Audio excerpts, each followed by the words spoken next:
Welcome to the IREL podcast. Are you sick and tired of real estate gurus pitching their next pre-construction deal only to find out years later they were completely wrong? Worried the next overseas conference you spend thousands to attend will only be used to sell overpriced lots in deserted developments? Join thousands of other international real estate seekers who are looking for their place in paradise without the sales pitch. Straight from your host, Taylor White. If you're a homeowner or property manager and want to put your vacation rental in front of over 62 million travelers each month and earn incredible returns of up to $56,000 per year, then you must list it on the #1 vacation rental marketplace. Head on over to irelpodcast.com/rental to get started. Hey everybody, and welcome to episode 30 of the IREL podcast. I'm your host, Taylor White. I can't wait to jump across the pond when I sit down and speak with Tatiana Lapteva from HouseBridge Expert Property Advice in London, England. And as always, we'll get the true story on the London real estate scene and have you coming away wanting to investigate its local property market further or cross it off your shortlist entirely and continue listening. Right now from Tatiana, you will learn why an aspiring young woman from Southern Siberia moved to London at the age of 14 and found her passion for real estate and started her own company, uncovers why prices in London continue to skyrocket, and details best strategies to use right now to take advantage, exposes the exact areas that are experiencing double-digit appreciation, with locations like Westminster going up over 40% in 2012 alone, reveals the best off-plan course of action to take, but only if you have a higher risk tolerance for volatility, and much more. And don't forget, if you're listening to this podcast and want to grab Tatiana's contact details, links on buying or selling London real estate, or any other show notes, head on over to irelpodcast.com/30. Prepare me a nice Pimm's with lemonade, turn on the telly for Wimbledon tennis, and get ready to take some notes. In case you can't tell, I'm excited. Let's get Tatiana on the phone. What is going on, Tatiana? It's Taylor White. I'm excited to have you on the podcast today, straight from London, England, so we can get to know you personally. Tell us more about yourself and where your stomping grounds were before you ended up in London. It's a pleasure to be invited indeed. To start with, I was born actually quite far from London, in Southern Siberia. This is right in the middle of Russia, on the south, close to Mongolia, about 3 hours flight from Moscow to the east. Then at the age of 14, I went to London to do my GCSEs. That's the 2-year program before high school. And since then I stayed in London. In terms of my education, I chose to do my degree in law, as originally I was planning on becoming a lawyer. What happens then is that somewhere around last year, I figured that everyday routine of a lawyer is not for me, and that what I really wanted to do is to have my own business. How did I end up in property industry? That's the interesting question. Somewhere during my studies, my parents have decided to invest in a property in London, where I was meant to live until I'd got up my feet. Like that, I started hunting for a house in London for the first time. Unfortunately, my efforts to find the dream house didn't actually result in buying one.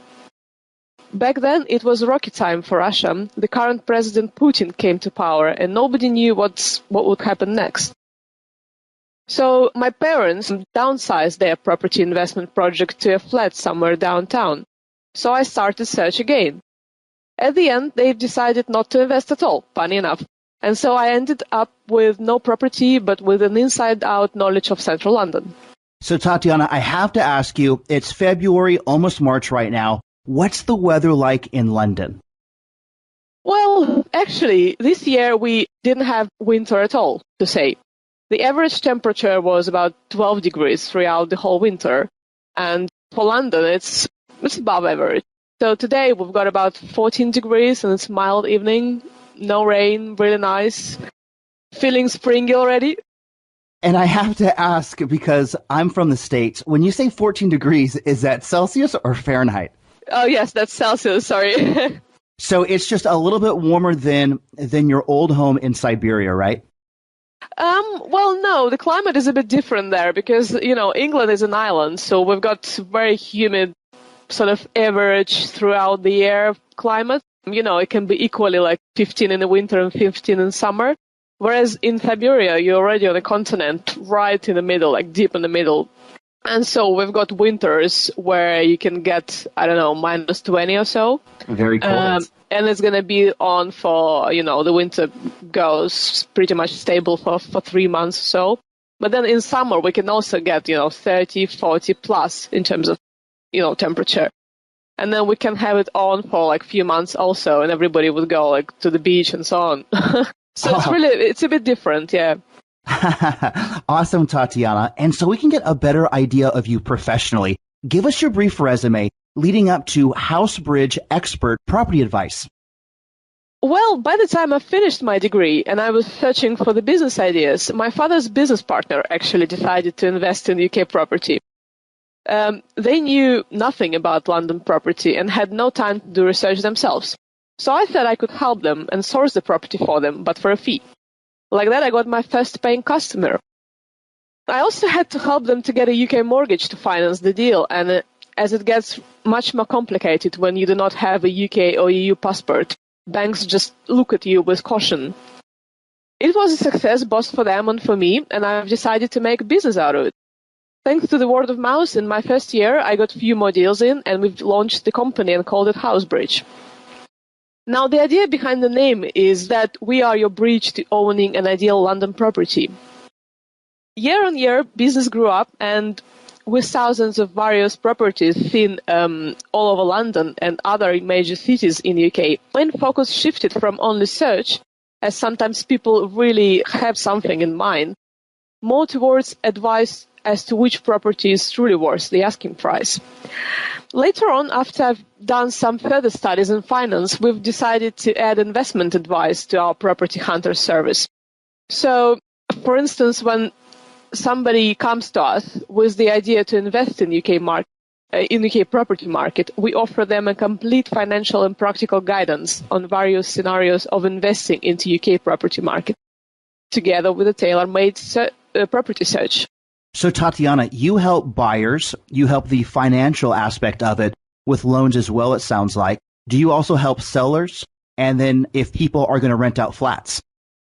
Well, we don't really market helping sellers as a separate service. What sometimes happens is that those buyers who we helped originally come back to us in a few years when they decide to resell, and ask us to carry out and supervise the wholesale resale project. And in terms of letting out, yes, that's the part of the package for buy-to-let investors. So once the deal is completed, we would take on everything that needs to be done to let out the property as soon as possible and then manage it throughout the tenancy agreement also. Well, Tatiana, we are always fascinated to learn about which countries people have considered and why. Now, why don't we delve deeper into England as a whole, and then why you chose London in particular versus other popular English locations? Well, London typically attracts investors for its financial stability and capital gain opportunities. Let's look at the last 15 years. We had two major recessions, the tech crisis of 2000 and then the global crisis of 2007. Has UK property fallen in price? Yes. Has London property fallen in price? No. In fact, in London, prices continued to grow throughout the recession, and it was the only UK city which hasn't been affected by the downturn of years 2007 to 2012. Why?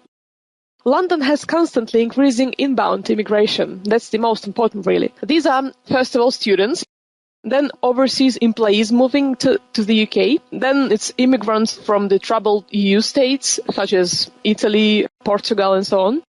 And then it's immigrants from developing countries, including BRIC countries like Brazil, Russia, China, and so on, who relocate for economic and political reasons. All these people need accommodation. Thus, we have a huge and increasing demand. Second is that, driven by population growth, London's border has already expanded beyond Zone 6. At the same time, current pace of construction is 40% below what's required to at least match the existing demand. So we have a huge shortage of supply. These two factors create natural environment for growing property prices. And third, we also have investors who compare London to its peers. When they see a combination of political, economical, and currency stability, which means for them that the returns can be estimated better, together with almost guaranteed capital growth and liquidity, they naturally choose London as the best place to invest. And let's not forget low taxes as well. So, Tatiana, we have listeners from 41 countries. We are looking at England on a map. You just said it's an island. Can you better explain where London's located? Right. So if you look in England as a whole, and then you look in the bottom right corner, you would see maybe where the sea sort of starts to like dwell into the land. That's where the River Thames starts. So this is where London located. So really it's very south, really close to France, I would say. No doubt it's one of the top big cities in the world. Do you know what the approximate population is? Oh, I have no idea, to be honest, because it grows so fast. Well, I would say maybe, close to 10 million already. Oh, wow. A lot of people. Yeah, because it grew considerably during the past 5 years. Well, Tatiana, we have gotten to know you both personally and professionally, reasons why you chose England and why London speaks to you. But get ready, because now it's time for us to pick your brain on the local real estate scene and to get the juices flowing. We're going to do a quick round of what I like to call the real estate hot seat, where I ask you 5 rapid-fire questions, and you give me an answer in 15 seconds or less each. Tatiana, are you ready for the London hot seat? Okay, let's go. What currency is local real estate priced in? It's sterling, the only possible option, really. But estate agents, though, will happily convert the price for you into any major currency. London market is now heavily occupied by overseas investors. Is owning property as a foreigner legal? Absolutely, yes. You can own it in your own name, any relative's name, or even a legal entity such as a trust without any problem at all. All depends on your tax status. Can property be titled? Yes, you actually buy a title in the UK, not the property itself, like in some other countries. You can also buy the title for the benefit of somebody else, for example, your spouse or children. Can money flow in and out of England easily, or are there currency restrictions? No, not at all. UK is extremely friendly towards overseas capital, though anti-money laundering rules apply all the times, and Solicitor will want to know where you get the money from. Large cash deposits into bank accounts also trigger alert. And Tatiana, as listeners know, my number one question, what is your favorite local drink? Indeed, very important question. Of course. Many would say ale or cider. These are really most popular in UK, but I don't like these. My favorite would be Pimm's. It's a Wimbledon drink, and it goes really well in summer. So, Tatiana, talk to me. What is Pimm's? Is that a whiskey? Is that a vodka? Is that a wine? Like, what is that? Okay, so Pimm's is a liquor, and you would mix it with lemonade. And traditionally, there is only one variation of Pimm's, and you would just mix it with a plain lemonade, and then you would add some fruits like strawberries, orange, and cucumber, strangely enough, and a little bit of mint. So it's a cocktail, really. So the full name is Pimm's and Lemonade. And then lately, they've created also a variation of, I think it's Blackberry Pimm's, but I don't really like that. Classic is always the best. Oh, wow. You sound like an expert on Pimm's, I can tell, Tatiana. Well, hey, I drink it every Wimbledon. So I wanted to ask you one more follow-up question. We're talking about London. I know it's considered to be a bit more expensive than some other cities. Can you talk about your personal day-to-day living expenses on if you think it's expensive or not? Well, yes and no. It depends which things you compare it to. In terms of housing, for example, I would say that it's more expensive in London, for example, than in Paris. Because it's up probably a third of your income to pay for your house, mortgage, bills and other stuff. And then food, really. I'm a foodie, so food really, it's a lot up from the income, including all the restaurants and so on. especially if you dine out in central London. And then also, well, apart from that, really travel also. On the other hand, being compared to US, probably travel is ridiculously cheap because you've got all these low-cost flights traveling to Europe and you can go for a weekend for about £50 or so. But on average, I would say I'm doing pretty much okay in terms of Right. in terms of keeping expenditure within reasonable bounds. And of course, it always depends on how much you make, right? Well, of course, yeah. That's why you always measure in percentage. Okay, Tatiana, you are off the London hot seat, but it's time to zero in on the local real estate scene. Give us your brief synopsis on the London real estate market over the last few years, where it is today, and then where you see it heading for the next few years. That's a good question. The funny thing is no one knows where the market is heading. My opinion is that we have a few things to factor in here. First is the interest rate for mortgages. Many fear what's going to happen with the base rate. Well, what's 100% clear is that it will not fall, as there is nowhere to fall further. The question is when it will go up. Based on comments from Mark Carney, who is the current head of Bank of England, we estimate at least a couple of years before the rate will start rising gradually to get back to the pre-recession 5%. When it happens, there may be a short-term fall in prices because fewer people would be willing and able to get mortgage with the new higher rate. But shortly after, the lenders would adjust their interest margins to get the business back, and the demand will come back to the current levels. Provided that the levels of immigration would not change and the pace of construction will not improve greatly, I see no reason to expect prices to decline within the time horizon of 3 to 5 years. Many people also talking about price bubble. From the point of view of the economical theory, yes, the market does send these signals. Well, let's think about it further. The prices are growing too fast and getting too high in central London, where cash super-rich Chinese and Russian investors snap up any properties without even viewing them in person. In Westminster, for example, property prices have gone up 43% in 2012 alone. Wow. Yeah, this is where they are unsustainable, and this is where they would fall in case of a bubble first. If you are talking about residential zones, 3-4 neighborhoods, the prices grow organically by 10-15% a year, which doesn't create much danger, really. This is why you really have to choose your property carefully. Well, Tatiana, you have us sold on England as a destination, London as a location, and then its real estate outlook within the near future. Of course, you don't have a crystal ball. I sure as heck don't. No one does. But that is why I think it's so vitally important to get on-the-ground insight from local real estate professionals. And yes, Tatiana, I just used the words local and on the ground in the same sentence to drive home a very important fact. You are not some newsletter writer who might spend a few days in London and then send out emails with hot buys, calling yourself an international real estate guru. You are there in the trenches on a daily basis, dealing with local buyers, sellers, agents, lawyers, and every facet of the real estate business. Tatiana, break this down even further for us. Pretend you are Google Maps or Google Street View. What streets, neighborhoods, or parts of the city are we talking about in London? All right. Currently, what's hot really is a few things. Number one, I'd say, is a Crossrail project.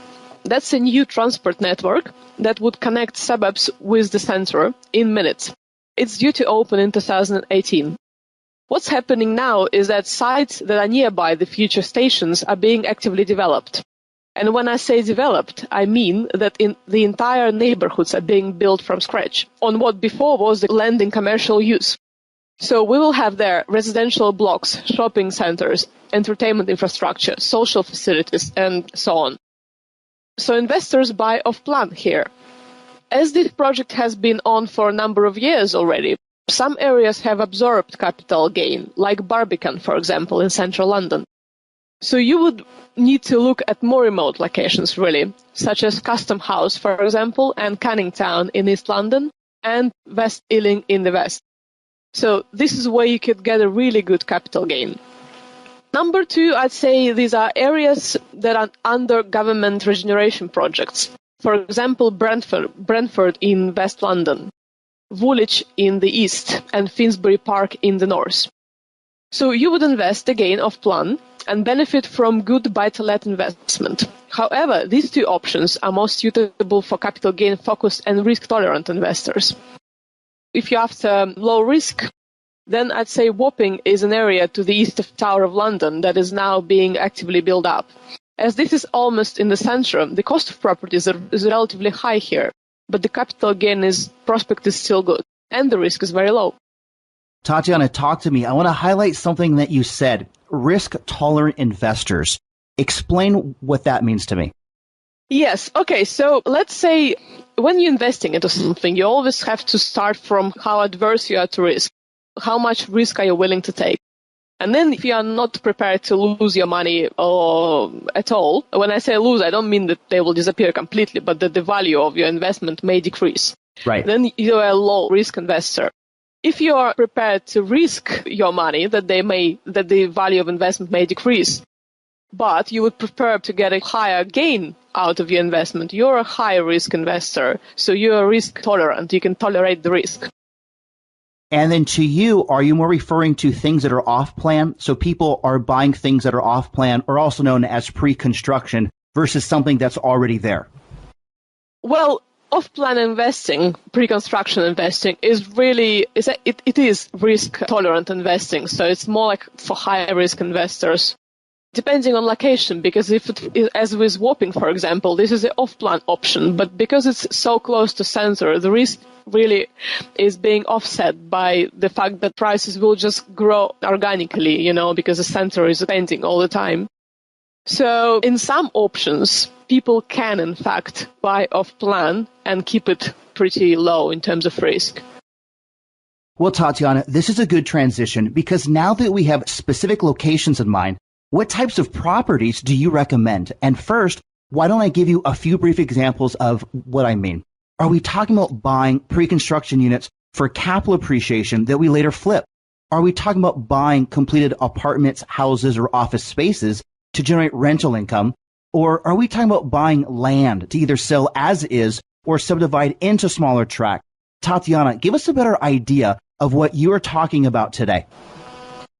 So what we recommend to our clients is either to invest on a very early stage of construction. This is also what I call off-plan.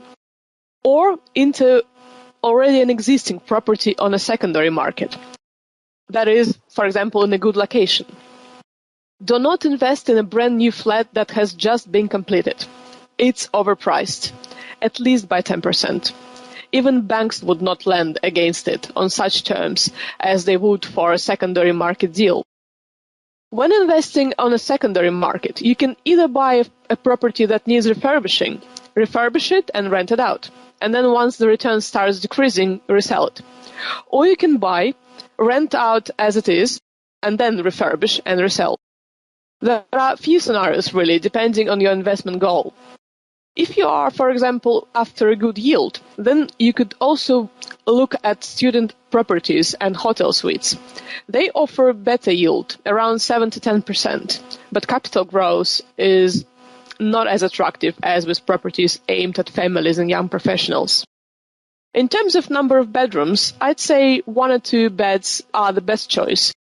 But which of those are right for you depends on whether you are more after capital gain or yield. Okay, Tatiana, now I'm going to hit you up with a 2-part question that I know everyone wants to know, and you have to give us a general range so we have some price points in mind. Here they are. Part 1. What would be the price range of what we are talking about? Maybe give us a starting price point at the low end to a final price point at the high end. And Tatiana, just to clarify, I'm talking about total purchase price. Let's put it this way. You will not buy anything decent in a nice area for less than 250 £100. If you want, for instance, within Zone 1, £500,000 will buy you a nice 1-bedroom flat of approximately 50 square meters. In terms of new build properties on the River Thames, which sought after, they start from £1 million for a 2-bedroom approximately 90 square meters apartment with the view. Purchasing costs are only from 4 to 7% of the purchase price, and this is mostly tax. And Tatiana, I'm going to transition to a part 2. I know it's very hard, but I'm going to ask it anyways. Give us an approximate cost per meter. Okay, well, again, let's break it. For example, prime zones. Their price per meter starts from £10,000 per square meter. Then nice residential suburbs in zones 2, 3, and so on, they start from £5,000 per square meter. And then developing zones, there you can buy something starting from £3,000. And in terms of upper limit, there is no upper limit, really. Tatiana, I'm going to go off topic. I have to ask you this. Can you explain what pence means? Like when I hear, like in London movies, and they talk about having pence. Is pence like pennies, like coins? Yes, I think so. In terms of prices, if they say that something costs X pounds and X pence, that's like cents in the US. The same. It's equivalent, really, yeah. And for listeners like me who are used to dealing in square feet, divide the numbers you hear by 10.76, or maybe just a flat 10 to keep it easy, and you get close enough numbers to get an idea of what Tatiana is referring to. Okay, Tatiana, this is a question I like to call, what would sister do? My 40-something-year-old sister calls you up, says she has X amount of dollars to spend. You know, you can't let my sister down.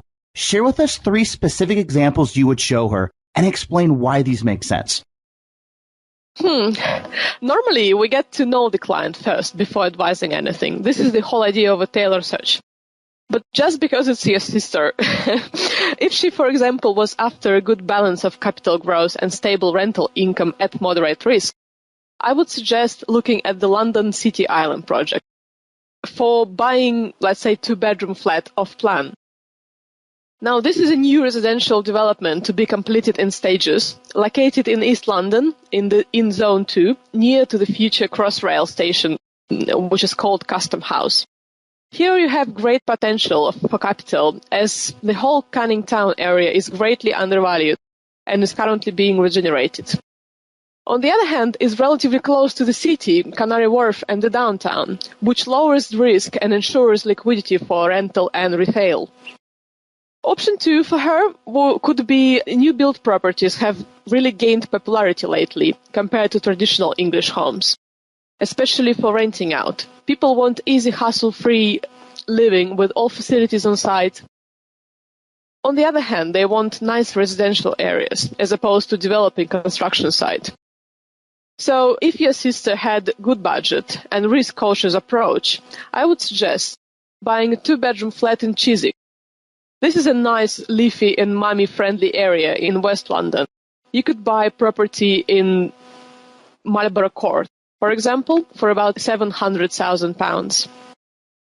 But this may be too much. So as a middle option, I would suggest looking at Brentford. This is also a leafy and residential area, which also benefits from redevelopment. So you could buy here a 2-bedroom flat in a new build complex called Boardwalk for about £500,000. So Tatiana, I'm curious, what is your average clientele like? Do you normally deal with people from England? Do you deal with expats? Who do you normally deal with? Well, normally we don't deal with clients from UK. Normally it's people who do not live in the UK and because they are not able to do the whole thing themselves. First of all, these are people who do not know the market. Second of all, they are not in UK, so they cannot view properties personally. And third, they don't really have time to do the whole thing themselves because, estate agents have the same working hours as all of us. So if you wanted to do the search yourself and finding property and the whole buying process, it will take your working time. So mostly we help people who are from other countries. So Tatiana, we are laser focused on specific areas of London. We know our starting price point. We have an idea of cost per meter. We have 3 specific examples which are good enough even for my sister. Now I have to ask an obvious question. How are we going to buy? Do we need to come in with all cash, whether that's from our checking account, home equity line of credit, or retirement funds? Or can we come in with a certain percentage down and get local financing from a bank or credit union? Okay, so first things first. To carry out the transaction, you'd need a solicitor. and he needs to be experienced in property deals. Solicitor acts as a clearing party for settlement between buyer and seller. That's meaning payment between buyer and seller. As a buyer, you will deposit your money to solicitor's client account so they could arrange payment to the seller on your behalf against signed contract. Since you will be trusting your money to a third party, it's very important to find a trustworthy, regulated solicitor. In the UK, people usually put down on average 25% of their own money. The rest comes from a lender. Current interest rate on, for example, 75% loan is around 3.5% per annum. It is possible to organize mortgage with the UK bank if you are non-resident in the UK as well. Some lenders will even lend in dollars. However, not every bank will look into non-resident deals, as it's more risk for them. We cooperate with few banks who do lend to overseas investors, so we can help with mortgage if required. Having said that, if you are a cash buyer, you often can get a better deal in terms of price and the property itself. For example, off-plan properties are mostly available to cash buyers only.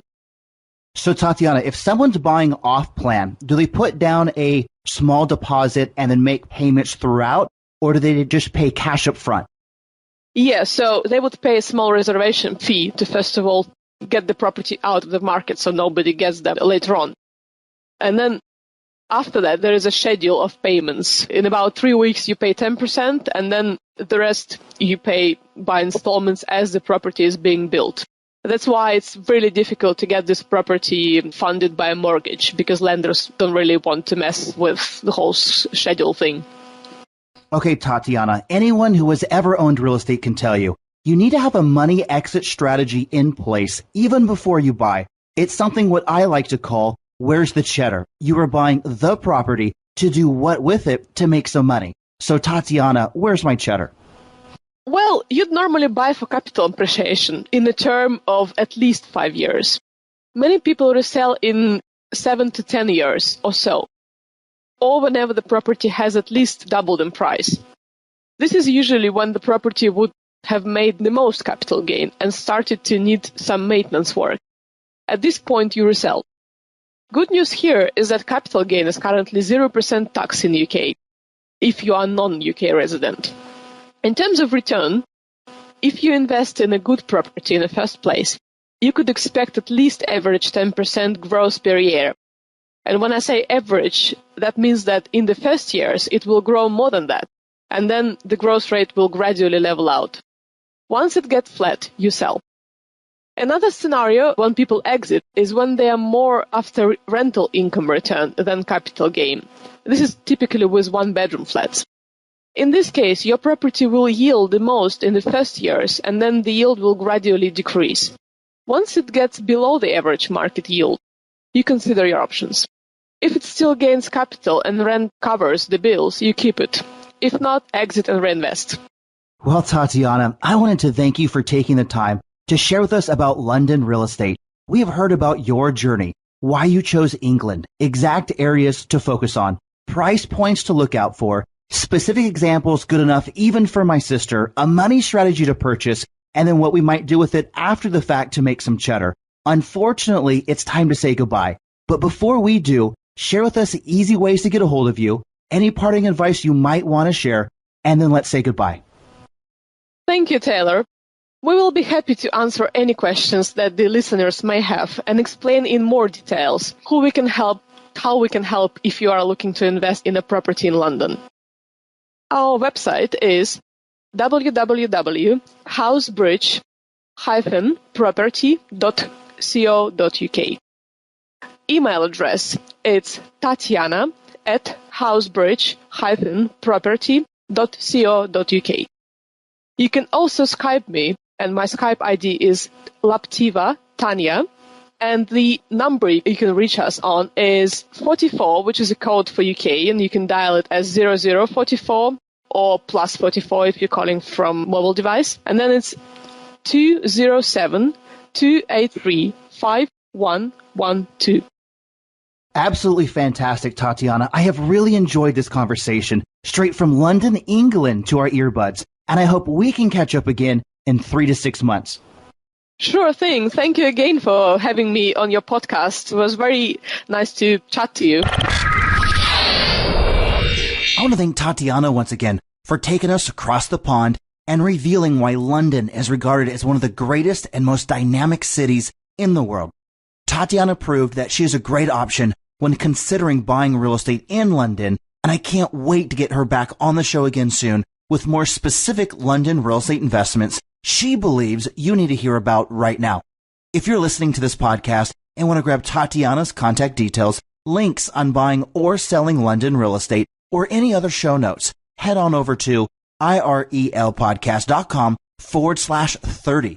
Tatiana got you all excited about this amazing English city, and you want to see what kind of real estate deals there are.